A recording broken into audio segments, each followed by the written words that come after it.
Hello, everyone. Welcome to the FTX podcast. Today, I have with me a guest that I've had before, and I'm very happy to have here with me again, Anatoly Yakovenko, the co-founder of Solana Protocol. Welcome, man. Thank you, Tristan. Awesome to be here. Yeah, it's good to have you back. I know it's been a crazy year or so since we last spoke, 8 months, 9 months. I do think a lot of listeners at this point definitely know who you are. I don't think everyone knows the backstory, how all of this started. And I would love just to get filled in on that front and maybe talk about the origination, where Solana began. For sure. Yeah, it's a good story, so I love to tell it. I can kind of start from the top. So my background, I spent most of my career at Qualcomm, and I joined, in 2003, straight out of college. I had a voice over IP startup in college. I was like building these Linux systems with some friends, trying to build something that, I don't know if you guys remember, Google Grand Central Dispatch or Google Voice, where you had this software that could manage phone lines. Kind of boring, but kind of cool because this was 2003. But we failed horribly because it was after the dot-com crash and it was Central Illinois. So, no business plan, but I ended up learning a ton, and Qualcomm kind of hired me on the spot, and I moved out to San Diego, and started really working on performance optimizations almost kind of from the start. So that was a lot of like profiling, looking at code, trying to find places where things were slow for various reasons, whether it's because the math was bad or it was like hitting memory too much, or just, poorly written code or, poorly threaded code, things like that. And I got deeper and deeper into this part, partly because when there was a really gnarly problem, I could work on it and my managers would leave me alone. And I kind of like built up enough trust where they would give me these like hardest problems and I could work on them without getting interrupted by like small bullshit. so that was like the motivation. It was just fun to do that. I ended up like a lead in the advanced technologies group, and like I built a stack that just moved memory and code between all these processors. Like a modern day chip has 26 different, you can call them processors, we call them subsystems, but separate CPUs effectively with different architectures. There's like over 30 of them on a modern phone. So it's a crazy complicated system. And I wrote a bunch of code to make it really easy for devs to take advantage of all this hardware and to do cool stuff with it. One of those was Project Tango, which was an augmented reality device in a phone. This was the first time anyone kind of got that stuff to work from like a computer lab, like big system on a phone form factor. 2017 rolled around, and a buddy of mine and I had this startup called, not a startup, side project called TensorCloud. We wanted to take deep learning hardware and like go deploy it. But before we had customers, we would mine crypto with it to offset the cost of the hardware and buy more hardware. I'm sure there's still people like trying to do this. We were more into deep learning. Like that was like, that was the cool thing. And crypto was like the hook. And I started really thinking about proof of work, why it's slow, why it's necessary. And that kind of like was the red pill for me, or like the start of it. And we had we started talking about like, well, how would you design this so it was more electricity efficient, more thermodynamically efficiently? We were talking about like single threaded mining. And I had 2 coffees and a beer, and I was like up till 4 a.m. I had this like eureka moment that instead of measuring electricity, you can actually measure another physical constant, which is time. So at that time, there was a ton of proof of stake research, and all of it seemed weak because of weak subjectivity, right? You have these coins that kind of don't have any weight to them, that are, manufactured out of thin air, and you're using that for security based on these assumptions about liquidity and all this other stuff.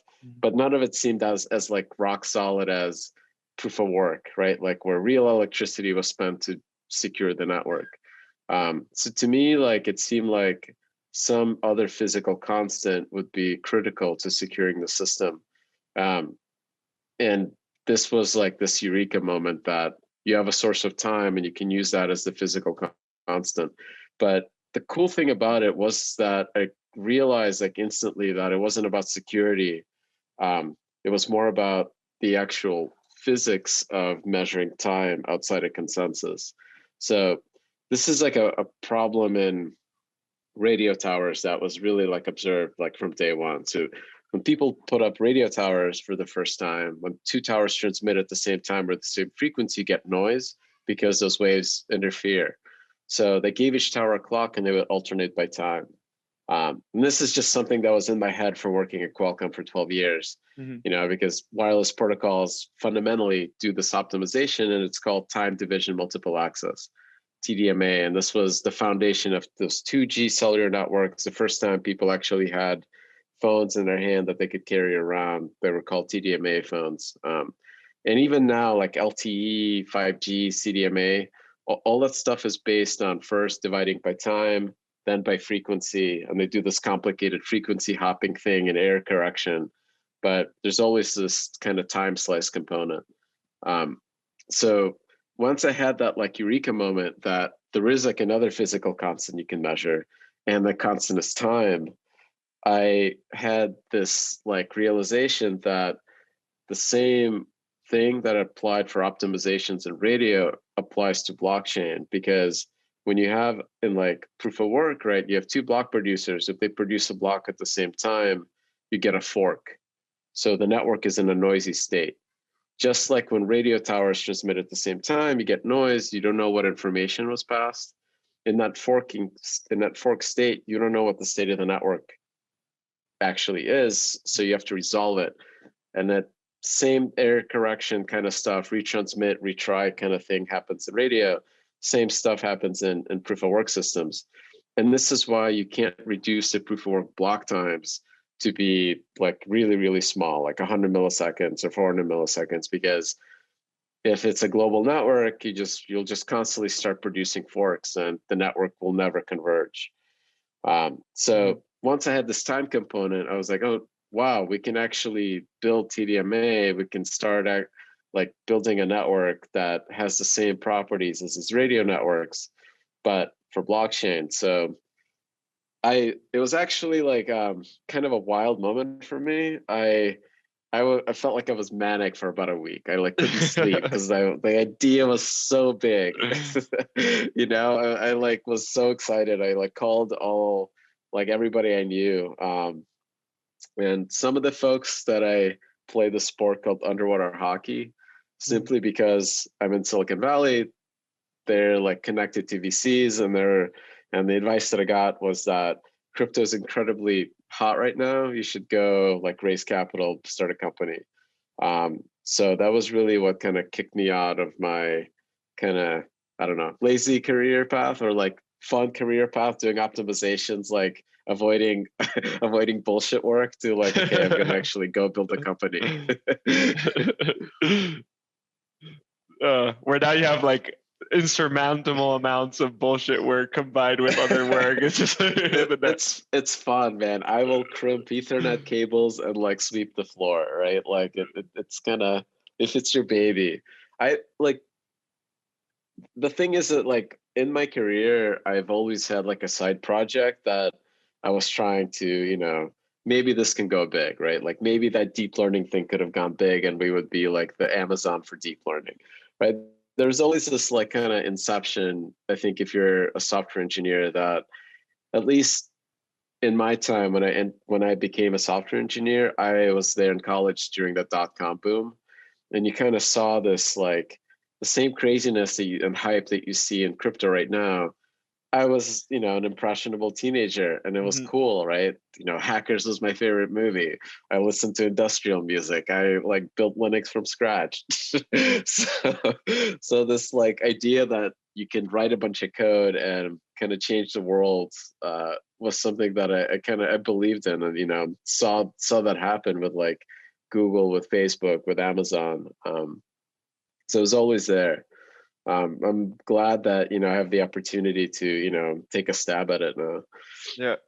Well, I mean, and now it's actually really manifesting. But I think before we go into that, I'd like to hear a little bit more, because I don't think we ever talked about this. But those early days when you got this advice to go raise, how did you structure all of this? You were a full-time engineer at Qualcomm. How You, did you you figure gotta it all quit. out? So advice to all the founders, and this was immediately that my like close friends told me, was that you have to quit your job, because no one that's out there like professionally funding companies will trust a founder that's not full time, Hmm. because they don't see like a level of commitment. They can't tell if this is like a full time team or not, how serious they are.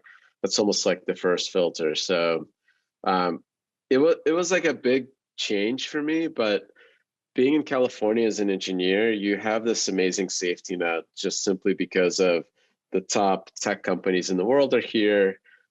If I honestly, like, my manager at Dropbox told me this happens all the time. If you come back and, this doesn't work out in 6 months, we'll give you your job back. No questions asked.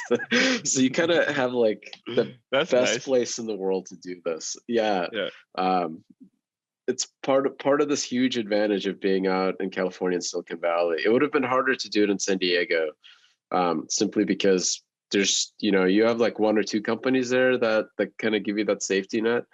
In Silicon Valley, you have like hundreds, right? Like from small to medium to very large big tech firms.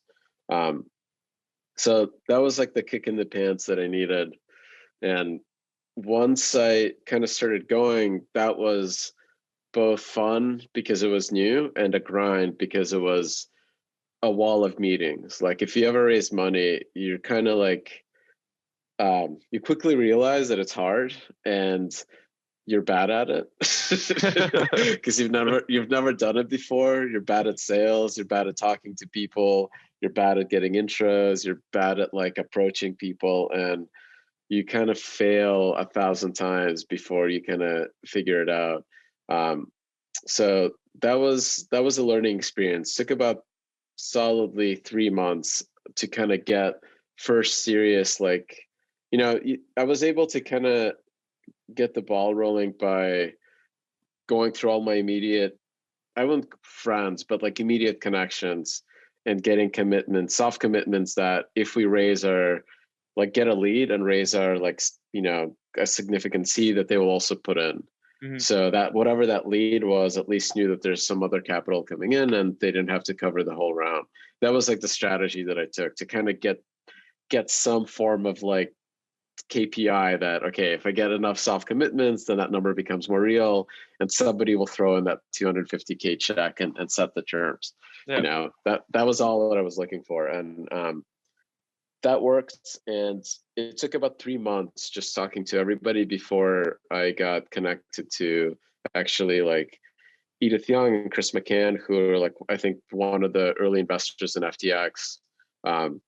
That are like really awesome seed investors that have seen everyone that's done this for the first time. They kind of have like pattern recognition for folks that have, this is the first time they're raising funding and they actually have something worth investing in. I think that's kind of a unique skill set that a lot of VCs don't have.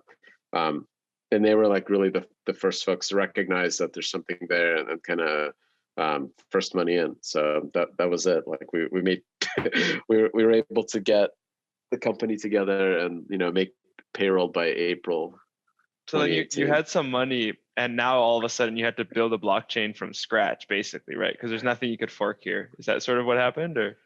Yeah, at that time, like Cosmos didn't work. Like this was before Cosmos. ETH1 was barely usable. Like like You could yeah, mint tokens on it. yeah, like a lot of stuff was really busted, and a lot of people had like crazy ideas about like what tech to build, but not a lot of experience building scalable technologies.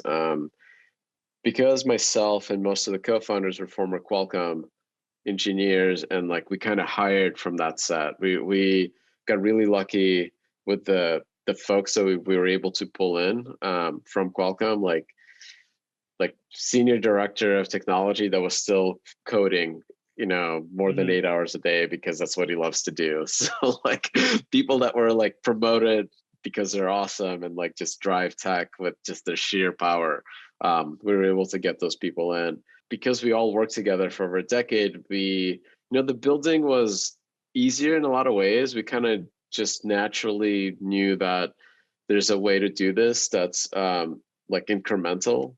Like we didn't do like a huge design up front. We like knew which pieces we needed to build that were obvious. We built those first, and then kind of started building on top of them and kind of glued them together.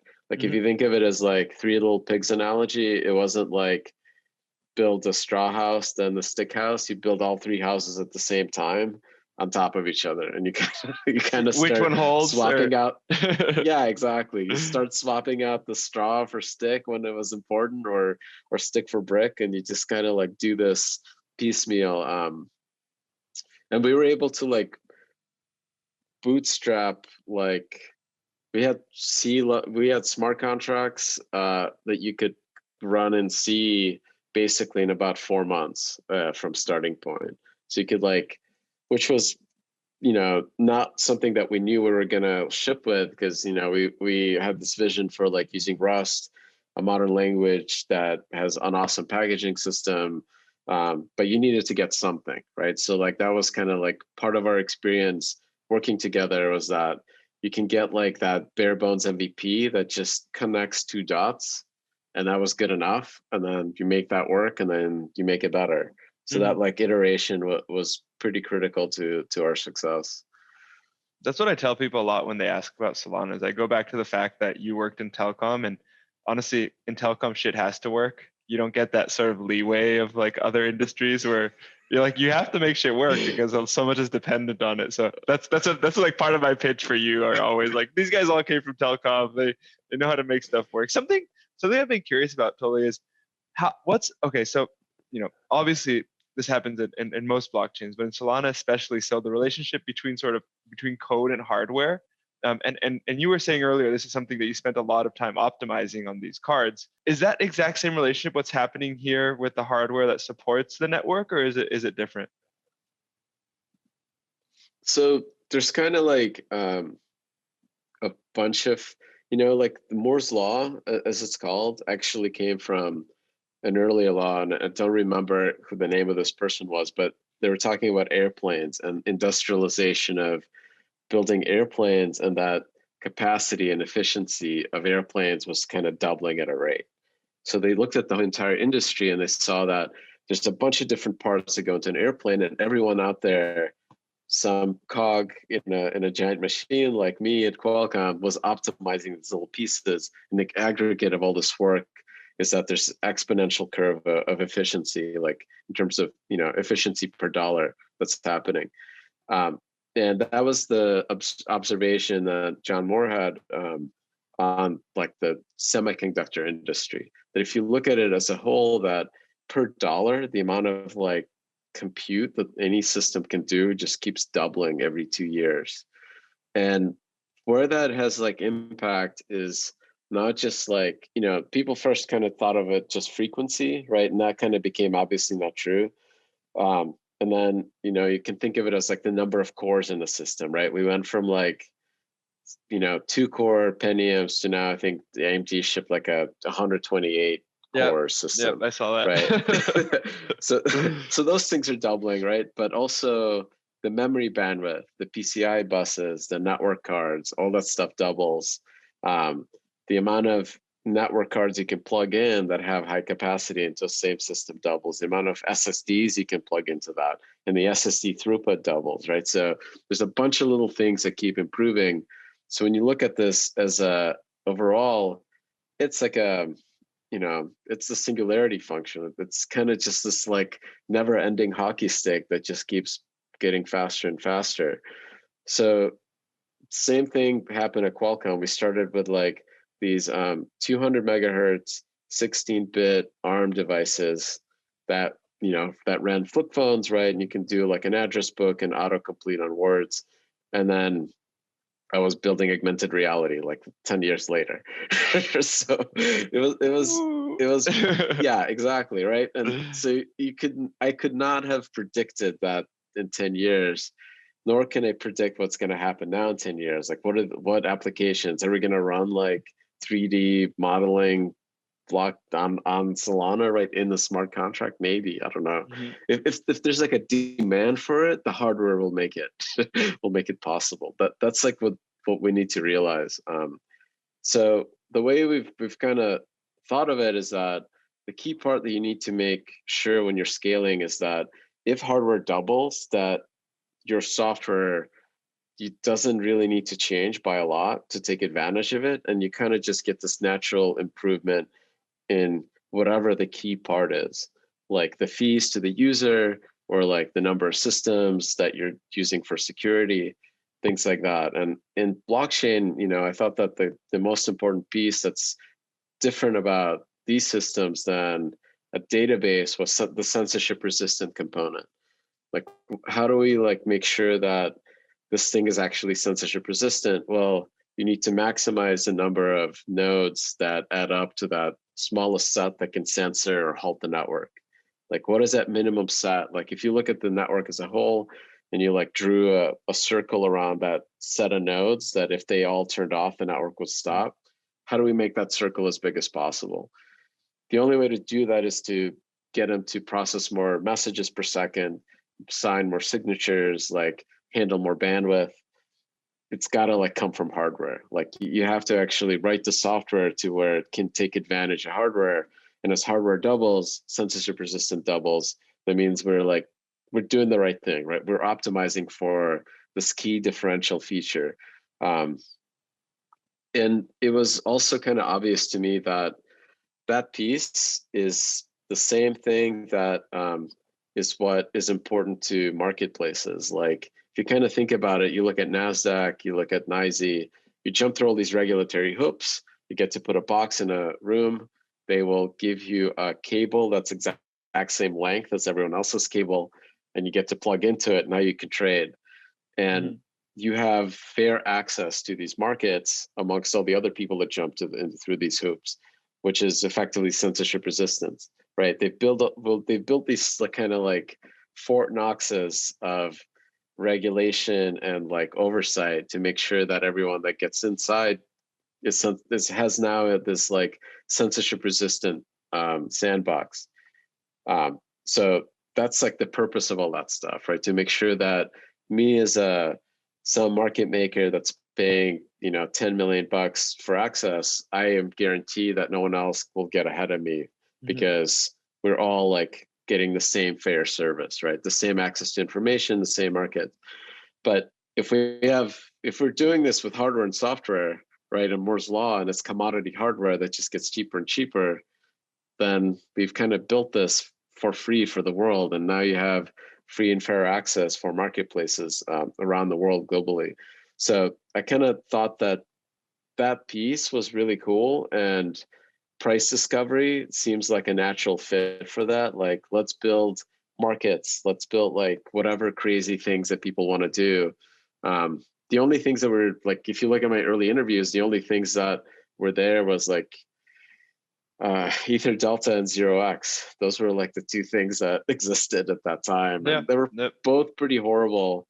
And what was really motivating to me too was that centralized exchanges were getting hacked all the time and run by some pretty shady people like Mt. Gox, right? Like, or like they were either like incompetent at security or shady, where they would like run away with the funds. That was like the story of crypto. And it seemed obvious that if you build an awesome decentralized exchange, that it would just be better in every way.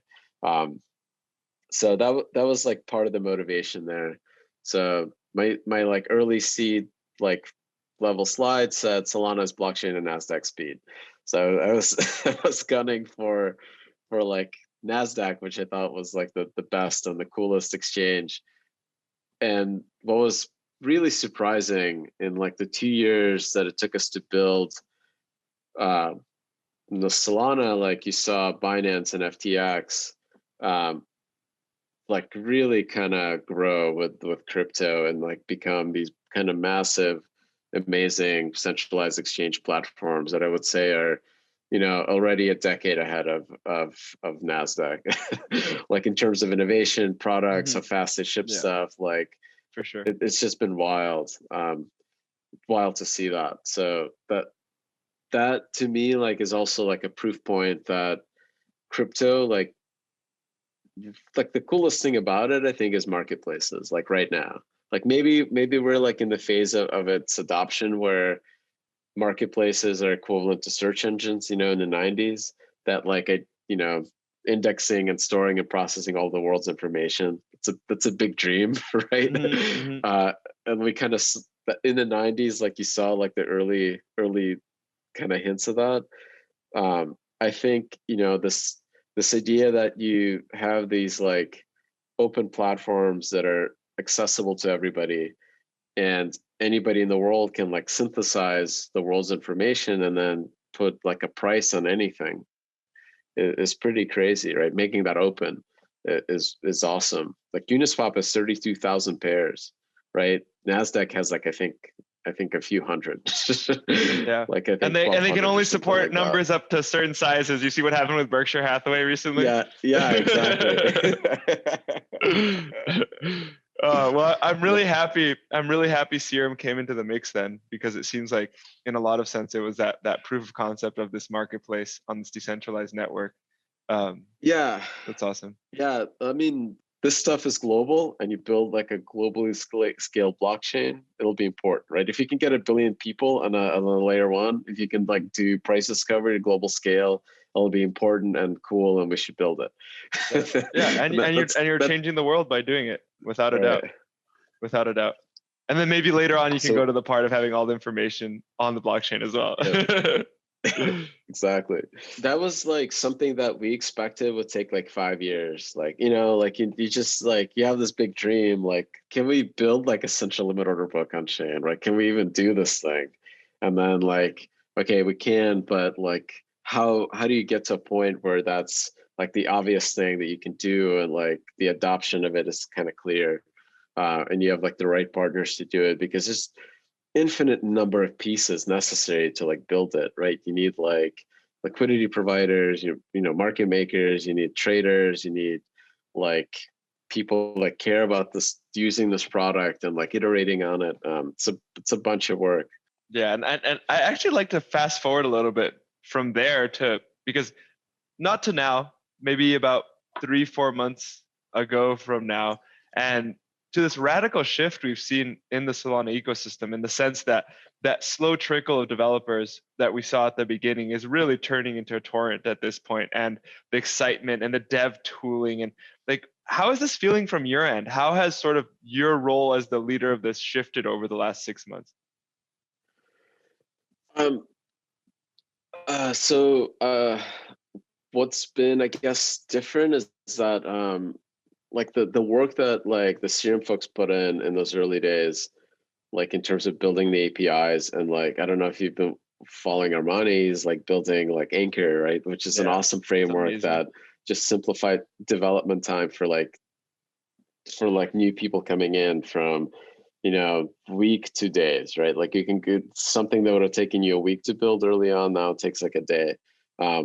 So things like that are just, you know, it's part of the natural software cycle. Like you have a complex system and people look at it and they do the hard work. Like if they have like this prize at the end of the, you know, road, the hard, they like believe that it's worth it, right? They'll do the hard work, but then the learning that they built up and the pieces that they built to build that first product, they're all reusable in the next one. And you see this like, again, exponential growth from just the time that people put in into like developing these systems, developing these patterns, like, and the knowledge that they're sharing amongst each other, just because it's software, right? It's easy to share it, right? It's a piece of code, you post it on GitHub, post it in like Cargo, and like the Rust toolchain will like automatically download it. So you start seeing that like cycle kind of accelerate and accelerate. And it's awesome. Like we had 1,000 registrations in the first hackathon. This one is 7,000. And it's the registration period is I think not over yet. So it's crazy, right? So like I'm excited that the level of innovation and the pace has like really like accelerated. And the products that people are building are much more sophisticated. Like the first hackathon had a bunch of like people that tried a bunch of random things. The second one had 11 teams that got funding, like at the end of it. Without us having to do anything, because people just came in like, take my money, basically. Yeah. And several of them are live now. Like they have live products that are on the market. So. Yep. Yeah. So that's awesome, right? Like this is like the most important part in like anything is like how quickly are you iterating? Like how quickly you're getting to market and like failing, right? And learning. And you know, our strategy in building Solana was build those two pieces first. As soon as they work, swap the straw for sticks. That's good enough. So like how fast you iterate is really, really important to like any kind of success. And we're seeing that in like the ecosystem itself. So my job is like, I guess, easier now that like a lot of the early days we would like spend a lot more time like with those folks, getting them over those humps, like building, like helping them build those more complicated pieces and see where they can be reusable. But now that stuff is there and they're able to learn it and pick it up on their own and kind of launch even without us. Like there's projects that have built like working product that we've never talked to. Like they didn't come in through the hackathon, you know. Just cool. I see that firsthand. I mean, a lot of what I'm doing on the Serum side is just incubation. Basically, I call myself an usherer. I help these guys that come with ideas to get to commercialization, basically, and like all the steps along the way. And it's really interesting because you're right. Now, initially, when I started in that role, people did have to talk to your team quite a bit more. Yeah. Now, almost never, honestly. Like it's more likely they'll talk to Bartosz just to get some advice on structure than like actual code on the Solana blockchain and things like that. So totally agreed on that front. Do you still get to code sometimes? Or are you now just in high level executive decision making meetings and stuff like that? I like to code. So every once in a while that I see something cool, I will jump in and like write like a shitty implementation that I know somebody has to go and write all the tests and rework it. But I don't know if it helps. I don't know if it helps when I do this and I hand it off to somebody else, or would it better if I handed them off like a design doc? But I feel like it's productive if I like, you know, like that initial swap implementation for Uniswap that was, you know, massively surpassed by Radium. I wrote that first implementation and kind of handed it off to Bartosz and John. Oh, really? And, nice. I didn't know that. And it took him about 2 weeks of like restructuring my code and like actually making it like shippable. But I'm glad we had it because that came out pretty quickly when it was needed. So like that kind of stuff, kind of being a little bit forward thinking. I get a chance to do that sometimes. I still sometimes jump into like deep optimization work and design there. That's still probably like, you know, it's weird. Like we haven't done like a ton of changes to the protocol really in 2 years. Even the core consensus kind of protocol itself has been fairly stable. What we've been working on is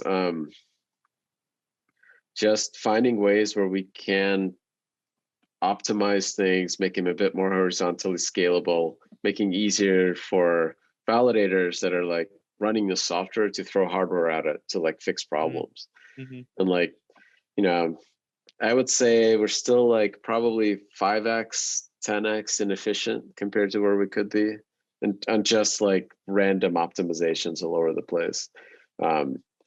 So like maybe by the end of the year, like we could get to like 2, 3, 4x in efficiency, and then it's going to be harder, right? Those like last those last few are gonna take like in the next year. Just that's what I've heard from HFT devs. It's like you can do these big initial leaps, but then to get those nanoseconds at the end is the hardest part. I'm curious, when you say 3, 4x, does that scale linearly with like transactions per second as well, or it's a bit different? Yeah, so like it's more like the TPS for applications is kind of easier. The harder problem is the consensus and like making sure that the network stays like connected and doesn't like partition during normal operation. And that's because like if an application fails, like they just retransmit, they just retry, and they'll like complain to us if it fails a lot, but it's not that like the network will stop and there'll be like problems. So like being able to make sure that consensus can run in a very stable way at high performance with a very large number of nodes. We're kind of always dealing with like 4 opposing different variables. And like when we start tuning those things, it just takes longer to verify that we didn't introduce some like weird like condition where things can go wrong, because it's just complicated, you know. We do like constant testing, like CI nightly. There's like big networks that we spin up and we try to destroy them, like split them and stuff like that, and make sure that everything's still stable. And like tweaking those parameters just takes a lot of verification time.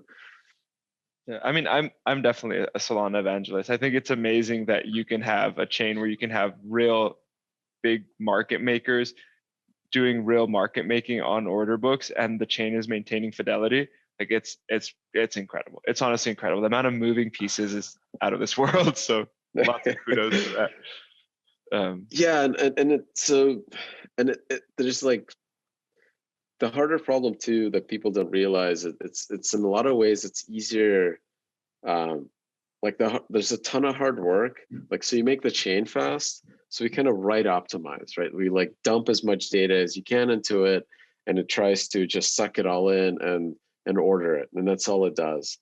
But then you have a bunch of like users that actually want to understand what this data is, read it. Like they actually have to examine it. And that like the RPC nodes and scaling that out, that's the hard part. So on the surface, it looks like, sure, we can support Twitter amount of data messages coming in. It's only like Twitter generates about 5,000 messages per second. So people actually writing stuff into Twitter, it's about 5,000 per second. The hard part is, how do you examine all this data, build all the feeds, construct all the threads, and like do it in real time? You need probably 100x more servers to manage that, while maintaining like 10, 20, 30 million connections. So that's like the hard part, like of actually scaling this stuff. Like the chain itself is like a small component. If this stuff takes off, right, like we actually end up with systems where we have 1 billion people using Solana itself will be 1/100th of the actual rest of the ecosystem. Like, because you have to have like all of these other components that are processing that data and structuring it so this 1 billion people can actually use it and read it in some useful way. And that's going to be the hard part, that's probably going to be kind of a never-ending job. I mean, I imagine, and I know that. So the RPC nodes have, in my mind, been the first real growing pain that Solana has faced, just from at least from the user experience. And I deal with a lot of the sort of customer support, user front end stuff. I'm curious to hear like what are, I know there's a lot of people working on it now, and like people are coming to the forefront to provide solutions. But would you mind touching on a little bit on like what is happening here with RPC nodes and what is being done to resolve it? Yeah, so this is kind of like classical database problem. You have like something that's optimized for writing. It's very hard to read that state because the writing state is changing. So you have like a system that's writing as fast as it can. How do you read information from it? The typical way is you stop the writing, you read the current state, and then you let the writing continue. But that causes that writing system to slow down. And if it slows down too much, it actually falls behind and then kind of loses consistency. There's a bunch of ways to work around these, different trade-offs. You can, build an index that's written to and then duplicate the index for writing. And so you can kind of split those locks and stuff. But all that stuff is complicated, non-trivial. And the one easy way to do it is you can basically just spin up more of these servers and you round robin between them. So some of the writes go to server 1, some of the writes go to server 2. And when one kind of gets too loaded, you stop and let it catch up and you move to another one. And that works fine. And that's kind of like how we were able to kind of get here. The challenge comes from hackathon project, spent 2 weeks, no sleep, build this project out as fast as they could, didn't optimize anything, and then went straight to IDO with like 50,000 users that day, right? That are like really thrashing a lot of connections and data and demand on these like hard to optimize systems.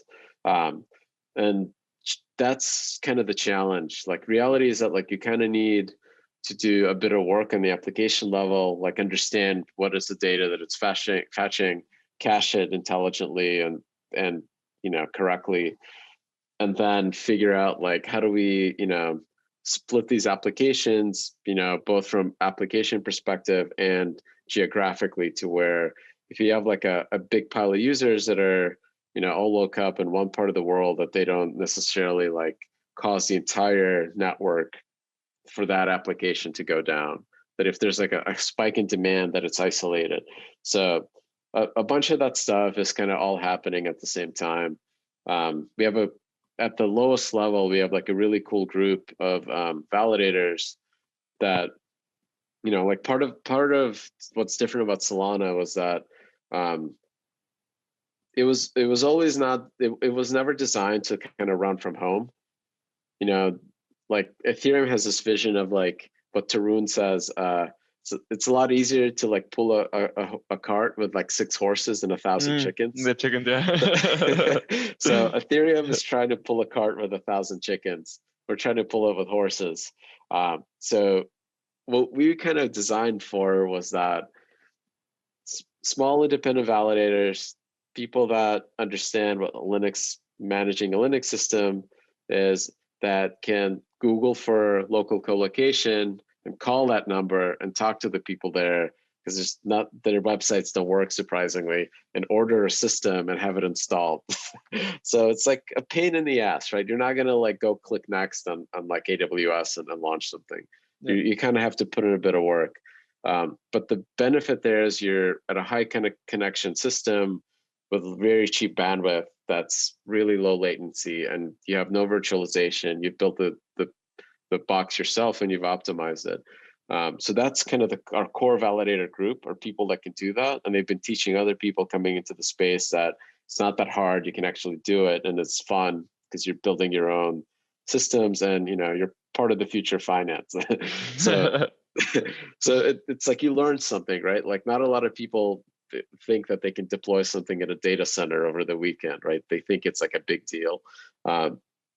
So we've actually had a really good group that's been building out an RPC network of like servers that have optimized just for this all over the world. So that's been awesome to see. And that's like just us getting more hardware, more like really highly optimized systems around the world to handle like all this influx of projects. I'm hoping that we will see something like, I don't know.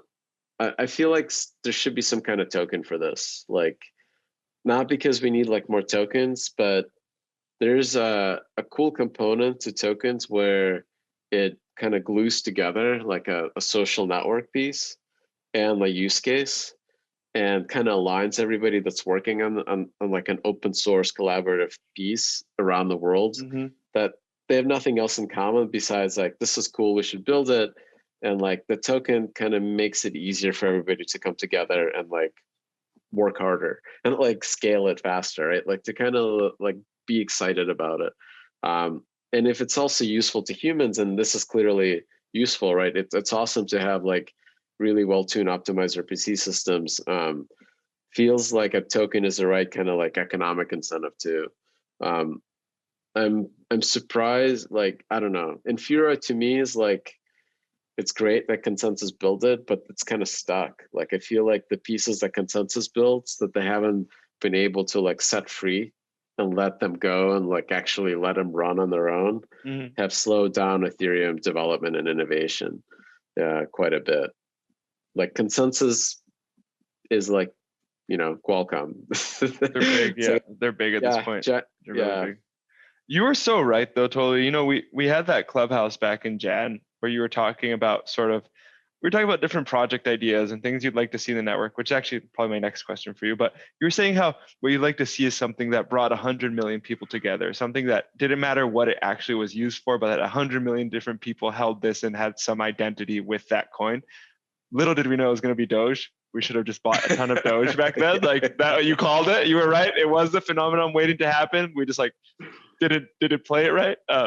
But yeah, you really nailed it with that. And I think like we've been seeing that now with some of these sort of meme coins recently. And my next question for you is, what are some projects now that there are so many projects being built or already launched that you would be excited to see being built on the Solana blockchain?